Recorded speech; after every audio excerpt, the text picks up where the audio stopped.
After the mass rioting last year, Hong Kong may be quieter, but it's far from being at peace. This month, at the city's local government, Beijing forced out 4 pro-democracy legislators, giving them no chance to oppose the move.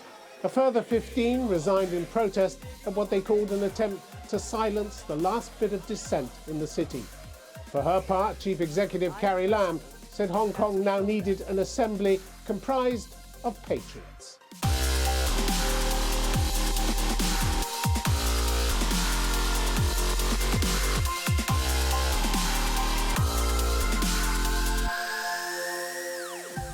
Hello and welcome to this special edition of Conflict Zone on the crisis in Hong Kong. Over the last year, we've interviewed several pro-Beijing and pro-democracy figures, and we challenged them all to justify what they'd done and said. Some of their arguments have clearly failed to stand the test of time. Nathan Law, a leading pro-democracy activist, fled to London in June after a warrant was issued for his arrest. This week I asked him if he'd ever believed his movement could take on Beijing and win. I think we have already achieved a lot of things. We have demonstrated the courage and bravery of Hong Kong people and making sure the world knows that we're resisting and collaborating in combating the authoritarian expansion of China. So I think we have awakened the world. But the result isn't in doubt, is it? China will get its way. Beijing will get its way, won't it? Well, Beijing has been suppressing Hong Kong people at the cost of our basic freedom, and as a matter of fact, the world has been reacting to that suppression. There are lots of sanctionings and embargoes, and also, plenty of countries abandoning the extradition treaty to Hong Kong. It shows that the world actually knows what China has been doing and determined to counteract. Last year, as the rioting intensified, Beijing warned protesters to expect what it called a blow from the sword of law. Victor Gao, Chinese lawyer and academic, tried to suggest that his government had nothing against democratic rights. It was just against violence. So long as democratic rights are exercised peacefully and lawfully, everyone is a winner. No one is a loser. What we need to oppose in Hong Kong is violence. That is the key. You ignore the fact that China's plan has been to chip away at Hong Kong's freedoms and democracy until they were all meaningless, and then Beijing could reassert full control.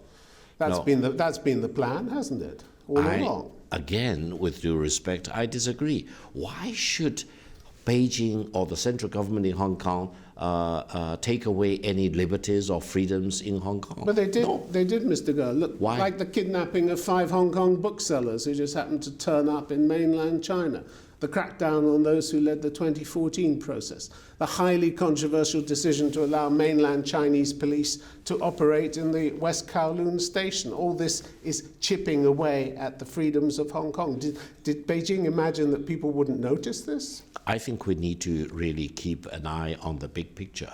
That is, ever since 1997, Hong Kong has managed to keep its relative independence, judiciary independence, for example, political system, there has been no change, etc. If you talk about specific cases, we can go into details if you have more time. Now, remember when Deng Xiaoping was still alive and he was the key architect for the one country, two system, he said, for the record, that if the one country, two system will work out for the first 50 years, why couldn't it be extended for another 50 years? So there is an uncertainty as to what will happen in Hong Kong after 2047. I would say everything will come to an end if, for example, violence continues in Hong Kong. However, if stability, prosperity, development, and the improvement of the people's living standards are the normal things all the way leading up to 2047, why couldn't the one country, two system apply for more years? It's no good asking me. You have to talk. Allow me to mention one point. Putting Hong Kong in the overall magnitude and the scale of China, whatever bad things that have happened in Hong Kong over the past 6 months, I'm talking about bad things in China. Is at the best can be called a storm in a teacup. It's not going to change meaningfully anything that's happening in People's Republic of China at all. What Beijing is unhappy about and adamantly is opposed to is the violence in Hong Kong. Let's be honest and straightforward with it. No country, either Britain or the United States, will tolerate the level of violence that has engulfed Hong Kong for the past 6 months.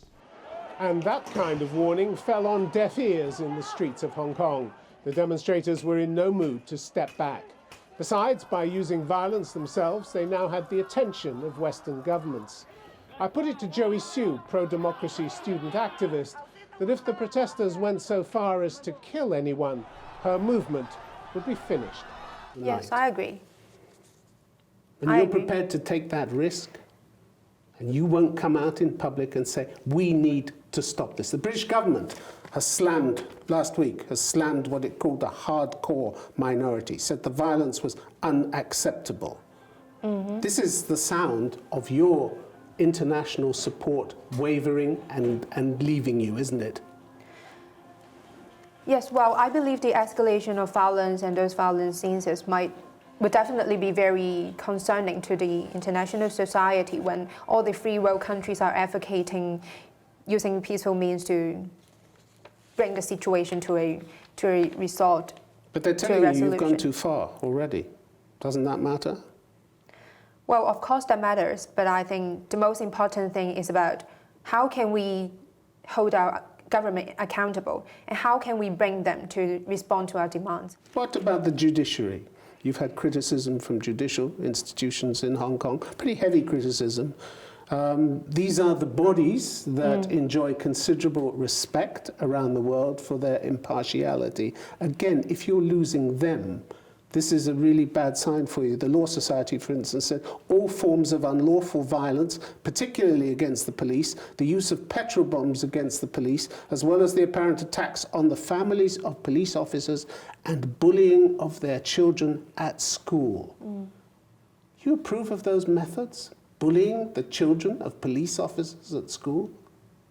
Well, I don't agree with those methods, but still we stick to a principle of no splitting. So you don't agree with the violence and you don't agree with the bullying of the children. Doesn't sound as though there's much you agree with, but you'll stay silent anyway. No, we had been advocating using peaceful means, for example, like peaceful rallies, marches to express our concerns and demands. But the point is that we do not publicly condemn those actions, but still we try to use our peaceful means, to use our own peaceful means to try to switch the tactics. And yet others are using intimidation, mafia-style intimidation. We have a report of one teenage daughter of an officer being harassed by an adult while she was playing sport. They said to her, "What your father is doing is disgusting." Since when are children responsible for the actions of their parents? Well, first of all, I don't think any family members of those police officers should be responsible for their own disgusting actions. And But you're making them responsible. Some of your people are making them responsible, bullying them, harassing them. Well, I believe that is happening, but after all... Well, the Law Society says it's happening. They accuse you of it. Yes, I can't deny that it is actually happening, but still we're trying to use peaceful tactics to bring the situation to a resolution. And I believe like bullying family members would not be a very good way to solve the situation. The Hong Kong Bar Association said your attack on the Hong Kong airport constituted serious obstruction and was in open defiance of injunctions granted by the courts. In other words, you broke the law. Do you want to live in a state governed by the rule of law or only the laws that you like? Of course, I would like to live in a state of rule of law. However, we can see that it is very obvious that the situation of rule of law in Hong Kong is being broken, not by the protesters, but by the government itself first. And I believe that's why protesters are marching on the street, are taking onto the streets, even though they know that it will break the law. And I believe it is the government. Activists are saying, you know, that their most important aim is to fight to protect the rule of law in Hong Kong and judicial independence. But you're trashing it at the same time. Well, I believe... You're breaking the law to protect the law? It doesn't add up, does it? Well, it is the government that forces us to take on the streets and to break the laws. It is not the protesters' intention to break the law. Nobody forces you to break the law, do they? the government forces us to do so, I believe. That's your interpretation. But here are these judicial institutions warning you that criminal contempt, as they put it, impedes the administration of justice and, if unchecked, will inflict grave and irreparable damage to the rule of law in Hong Kong. Grave and irreparable damage. That's what they think you're doing to Hong Kong. Doesn't that matter? Well, of course that matters, but as I have mentioned, what matters the most is about whether we can actually bring a change to our political structure and our government structure. And that would be the common goal and would be the most important goal for us to achieve for this, at this moment. And I believe even for the Department of Justice itself isn't being totally independent for now. After the hangover of Hong Kong from the British government to the Chinese government, we can see that our core values are judicial systems being encroached by the Chinese government. For a while, the protests brought results. The Hong Kong government scrapped a controversial extradition bill that would have seen suspects tried in mainland courts controlled by the Communist Party. But police arrested hundreds of protesters, and the pro-democracy movement had plenty of other demands. Foreign governments warned them to open a dialogue with the government, but there was little appetite for that. Joey Siu, if you ever sat down with the government and held a dialogue, who would hold the talks for your side? Who could authorize compromises that are essential in any kind of political dialogue? Who in your movement could actually sit down and authorize compromises? I believe nobody could represent our movement because, as you know, it is a leaderless... So nobody will sit down with you? You're not opening doors, you're closing doors, one after the other, we are opening doors. Aren't you? You just said nobody could authorize compromises. Nobody can sit down for you, represent you. Well, back in Who's the government supposed to talk to? Well, back in June, the Chief Executive, Carrie Lam, has tried to approach to several student unions in Hong Kong, and we had rejected her offer because she requested a private meeting with only some of the student unions in Hong Kong, which is not even representing all the students in Hong Kong. It would be a start, wouldn't it? It would have been a start. It won't be a start, it would only be an end to our movement, because back in 2014, we see that Carrie Lam tried to talk to some of the student leaders, some of the leaders of the Umbrella Revolution. However, what we got after the dialogue was the crackdown of our movement, and then Carrie Lam did not fulfill any of her promises in the dialogue. And we feel like, especially in this leaderless movement, it is very important for us to have a public dialogue with as many stakeholders in the society as possible.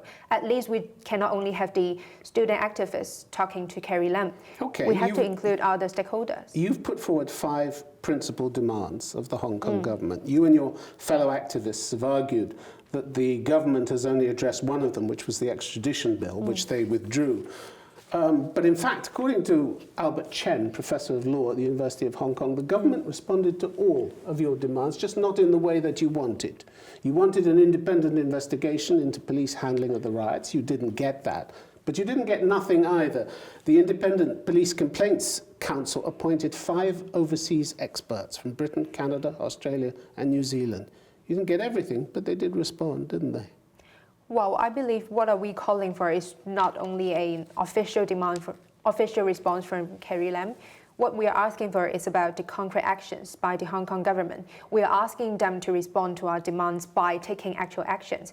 By June this year, Beijing's patience had run out. It published the draft of a new law that opened the way for its feared security agencies to operate at will in Hong Kong. Regina Ip, a member of the city government and chair of the New Beijing People's Party, tried to play it all down. I don't think they're talking about direct enforcement of law. Enforcement of laws will continue to be the responsibility of our policemen. That's not what it says. It is against the basic law. No, that's what you described. They did not say what you described. They only said that some national security agency may be set up on a need basis, as in Macau. Macau has a National Security Council. Yeah, what does that set mean? Up a National I'm asking Security you Council. what that means. Does it mean that Beijing's we don't know. secret... Exactly, you we don't wait know. for the details. So you can't give We any don't know. comfortable And assertions. you should not. You can't give any comforting And you assertions cannot, about this. And you cannot give any unwarranted accusations. If there are no facts, you are making unwarranted accusations. Will these agencies operate under mainland law or Hong Kong law? You don't know, do you? No, it's in the basic law. They must obey Hong Kong law. What I said is, it is not clear yet what any new national security agency would be responsible for. It could simply be responsible for public education, publicity and promotion, you know. You cannot jump to the conclusion that they will be enforcing Hong Kong law. That's what they do when they bring in their national security organs of the Central Police Government, is it? Central People's Government. That's what they are looking for. Education, is it? You don't know that. Again, you have no factual basis for making those sort of statements. You are simply making a lot of sweeping allegations based on your own assumptions and bias. Well, there's no assumptions and bias when you look at how the national security organs of the Central People's Government operate when they're on the mainland. We are not talking about mainland. We are talking about one country, two systems. Let's come back to Hong Kong. It doesn't look as though it's one country, two systems Kong if they're laws bringing have in their been enforced. national security organs and imposing their security laws on Hong Kong. It doesn't look like two systems. It looks like one country, one system if you do that. They are trying to enact a Hong Kong specific version, which is consistent with our common law systems. If they just wish to impose China's system on us, they could just apply this to us, China's national security law. But they are not doing this. They are now consulting Hong Kong experts about drafting a Hong Kong specific version for us to take account of our separate systems. Those comforting predictions turned out to be wide of the mark. When Beijing's security law was published, it was all that the pro-democracy movement had feared and more. Whole cases could now be handed over to the mainland for investigation, judgment and punishment. Trials could be held in secret. And no, the new security agencies were not required to follow Hong Kong law. To be fair, Regina Ip hadn't seen the full text when we spoke, but she firmly rejected the suggestion that the law reflected Beijing's paranoia about free speech and freedom in general. That's a very unfair statement. In the past 12 months, the police have uncovered at least two cases of extremely dangerous TATP explosive hoarded in Tsuen Wan in a school, and lots of weaponry. Dangerous weapons have been used in a lot of so-called peaceful protests, you know, and innocent people have been killed. These violent events have never occurred in Hong Kong, and there are people promoting Hong Kong independence, you know, waving Hong Kong flags, you know, chanting revolutionary songs, you know. These are activities that no government would allow. A lot of Hong Kong people are very angry about it. Chanting revolutionary songs. Return to law and order. Chanting revolutionary songs. Definitely. You're perfectly entitled to chant revolutionary songs in free countries, Regina Ip. You can go to London or Washington and chant whatever revolutionary songs you want. Why don't you try it? It depends on whether the songs are chanted as in an opera, Les Miserables, or chanted as a part of a well-organized and well-planned action plan to stoke separatist sentiments. You know. At the end of the day, your reason, your pitch to the people of Hong Kong is trust Beijing. This security law will not be used in the same way that Beijing uses its security laws to tamp down on freedoms on the mainland. This is what you're asking them, to accept that China is not going to behave the way it behaves on the mainland in Hong Kong. Do you really believe that? Of course, trust our motherland. Our motherland has nothing but good intentions for the people of Hong Kong, and also trust the basic law, trust one country, two systems, which has worked well in the past 23 years, you know. Why doesn't it have better intentions towards its own and people on the mainland? Why is it torturing them in prisons and locking up 1 million Uyghurs in so-called re-education camps? Why is it doing that? I must ask you not to confuse and fuse the issues, but keep talking about making allegations about the mainland. which have nothing to do with one country, two systems. I ask you to come back to the situation in Hong Kong, how one country, two systems really operate, and don't allow your bias to color your reports on Hong Kong. That's totally unfair to Hong Kong people. I take strong objection to that. Whatever the objections, the Chinese President Xi Jinping has moved indisputably to cement his hold over Hong Kong. And his record on the mainland speaks for itself, the most serious crackdown on human rights there for 25 years. But does Beijing really believe that the people of Hong Kong would give up their rights and embrace the restrictions, censorship and political dictatorship of the Chinese Communist Party? Victor Gao again. Let's be honest about it. China is in firm control of the situation in Hong Kong as far as sovereignty is concerned. No one in the world can really second guess this point or really take Hong Kong away from China. That's for the record. Let's do not second guess about that. Of course, under one country, two system, Hong Kong keeps its political system in Hong Kong, the capitalist system. But do you think anyone will realistically expect that Hong Kong can be misused as a stronghold against China? No. Either today or in the day all the way to 2047. Victor Gao, you're not answering the question I asked, which is whether Beijing imagines Hong Kong would ever accept the kind of restrictions that Beijing imposes on its own people on the mainland. After 2047, China has full discretion to decide what kind of political system will prevail in Hong Kong. What would the people of Hong Kong get in return for being subsumed into China? A chance to be spied on by what Human Rights Watch called one of the world's most intrusive mass surveillance systems? Whatever happens will happen in Hong Kong after 2047. Therefore, China's record of arbitrary detention, torture and violations of right to a fair trial. You really think the people of Hong Kong are saying, gosh, I need some of that in my life. I'm really looking forward to that. I think in today's world, we should be very objective and non-biased about China. Let's look at how China is developing. Let's look at China lifting hundreds of millions of people out of poverty. Let's look at how Hong Kong has benefited tremendously over the past 22 years after being part of the one country, two system. Nathan Law, is there no way for the pro-democracy movement to negotiate now with the Hong Kong government, or has that door closed for good? I think if we look at the escalating aggressive behaviors from the central government, the disqualification of the legislators, the sweeping national security law, and all the arrests they have made, there are no signs of them willing to concede any grounds. They have been doing a lot of brutal suppression in Hong Kong. So I don't think that is a room for negotiation. Rather, that there's actually room for the international community to act, to really hold China accountable. What's actually left for the pro-democracy movement on the ground? Symbolic protests, lack of cooperation, civil disobedience? What form is the protest going to take now that China has narrowed your scope for movement? Social movement is in a form of a pendulum. We have had our highest point last year. We're going rather to a low point now.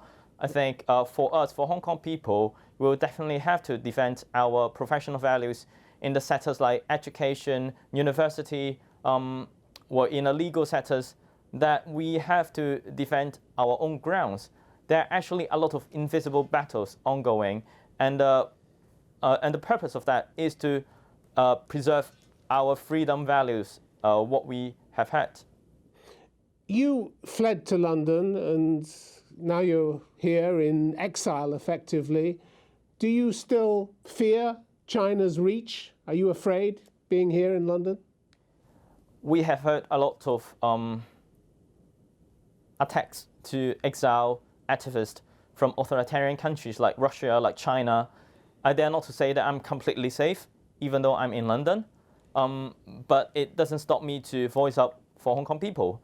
I'll continue to play my role as an international advocate for Hong Kong's democratic movement and urge the international community to hold China accountable to address the human rights violations in Xinjiang and in Hong Kong. Do you think you'll ever go back to Hong Kong? I'm an activist. I'm not entitled to lose hope. So I am hopeful that I could return to Hong Kong. But in decades' time, I will see the democracy and freedom in Hong Kong. But it takes a long while. You really believe that? I do. I think many individuals, not only in Hong Kong, but in China, they also have that hope. And it takes a lot of effort or maybe sacrifices from our generation or maybe future generations to achieve that. But I think the faith of Hong Kong people will never die and we will never give up.